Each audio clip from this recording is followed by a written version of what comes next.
defeat would be devastating because, not only is the beef between me and Conor real and something that I wouldn't be able to stand, the defeat of on a personal level. I have to uphold my father's legacy. We're letting him down would probably hurt even more. You get done in 3 rounds. Smell good. 3 rounds. Put your money on it. You smell Put your good. money on it. If you watch that fight, you're watching a man being killed. This is a very dangerous vocation. The tension between Chris Eubank Jr. and Conor Benn is heating up as their rematch draws near. Both men are locked in on the fight, one determined to claim the title, the other intent on defending it and reaffirming his place at the top of the division. Junior Conor Benn.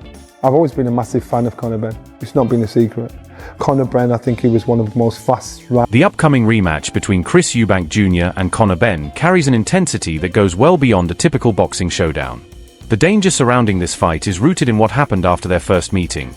Eubank Jr. suffered severe punishment in that bout and ended up spending several days in the hospital. The toll of that night still hangs over him as he prepares for their second clash.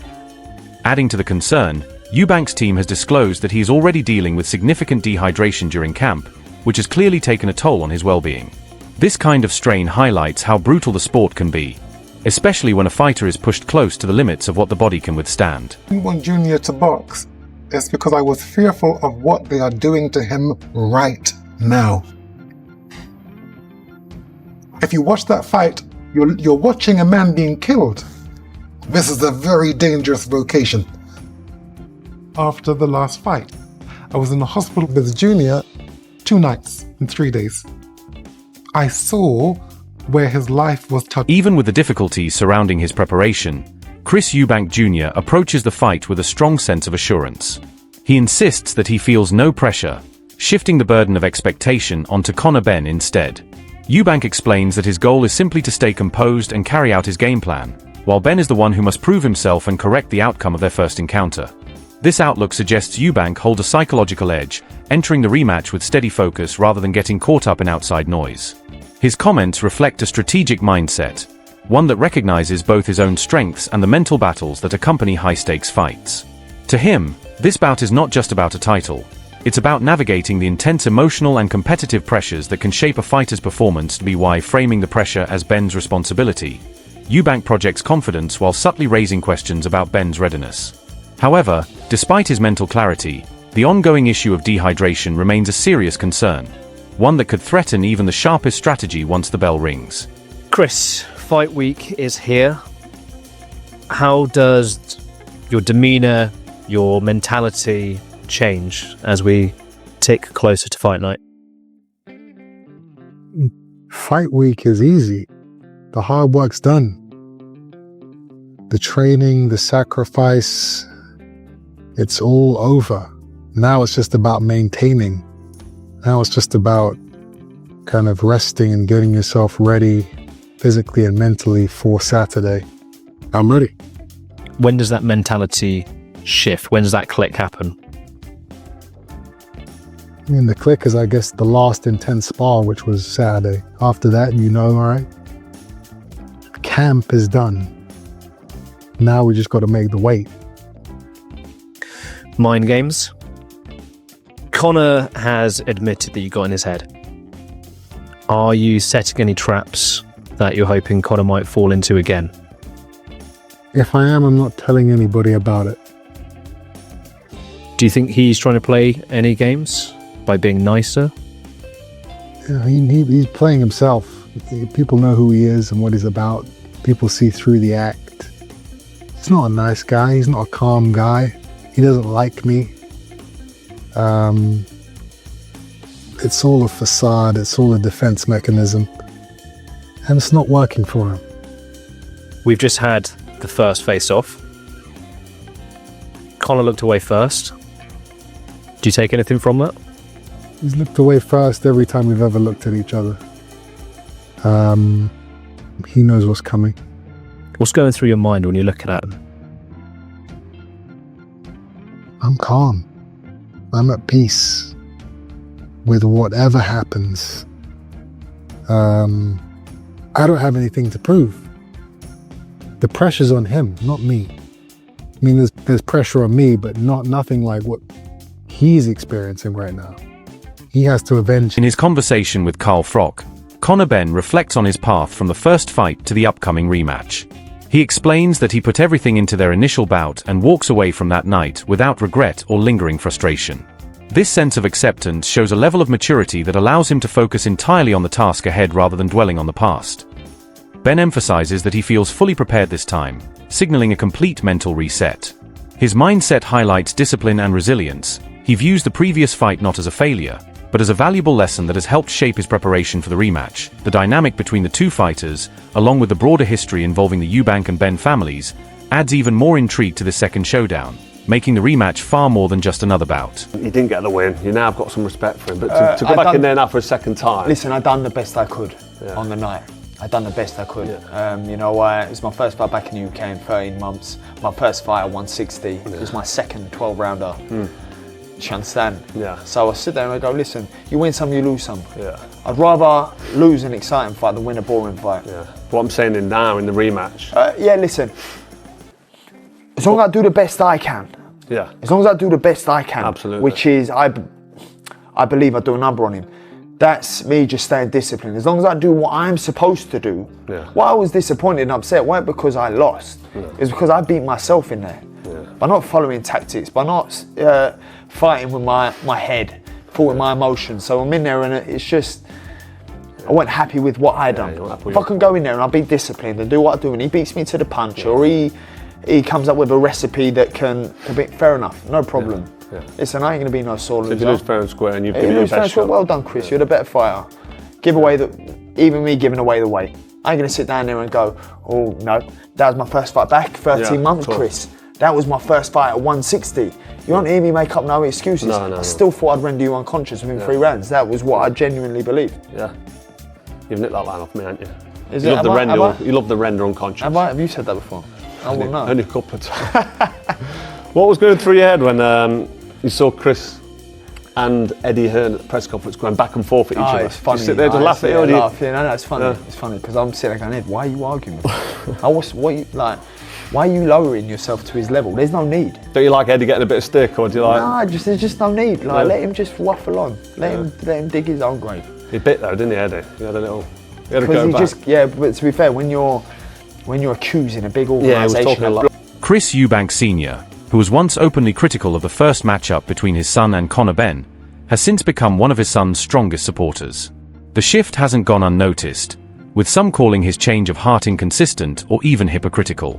However, it also reveals the natural pull of parental pride. After watching his son win the initial fight, Eubank Sr.'s outlook changed from skepticism to full endorsement, underscoring the complex emotions that often accompany family involvement in high-level sports. Such reversals are not unusual in prominent sporting families, where public scrutiny often clashes with personal loyalty and evolving perspectives. This fight first time, and for the rematch back in 2022, you claimed promoters were trying to murder your son, Chris Eubank Jr., regarding the weight clause. You called your son a disgrace for slapping an egg in Conor's face earlier this year. In spite of all this, you surprised many in April by turning up, and you were in Junior's corner. What would you say to people who'd suggest that Chris Eubank Sr., you're something of a hypocrite? It's easily explained, so let me start. Within every individual, there are 2 entities. There is the ego, or the negative, and there is the good, or the super consciousness, or the God consciousness. Those 2 entities are within the one. I would have bet money that the fight wasn't going to happen. When he slapped the egg into the face of this young man in the face of Conor, I didn't bring him up like this. You're representing my name. I've worked hard to keep these statutes and these standards. And so I was very, very disappointed. And as you would have seen, and as the public saw, I was not turning up to that fight, but that was my ego. Remember, within the one person, you have 2 entities. Now, because I've submitted to the the superconscious or the God mind or the good mind, because I've submitted, it always wins. And so effectively, it set me up. Concerns about dehydration have become a major talking point in discussions surrounding Chris Eubank Jr.'s preparation for the rematch. At 36, his body no longer has the recovery capacity it once did, making the intense weight cutting required for this fight especially risky. Critics argue that Eubank Jr. may be placing financial incentives above his long-term health, a familiar conflict in professional boxing. Severe dehydration can reduce stamina, slow reaction time, impair decision-making, and increase the likelihood of injury, all of which pose heightened dangers for an aging athlete. Eubank's willingness to push through these conditions highlights the extreme stakes of the sport, where ambition and physical limitations often collide. For fans and analysts alike, the situation is a stark reminder that behind boxing spectacle lies very real and potentially serious physical risk. The limit on the day, I think the limit was 170 and I came in like 169.7 or 0.4.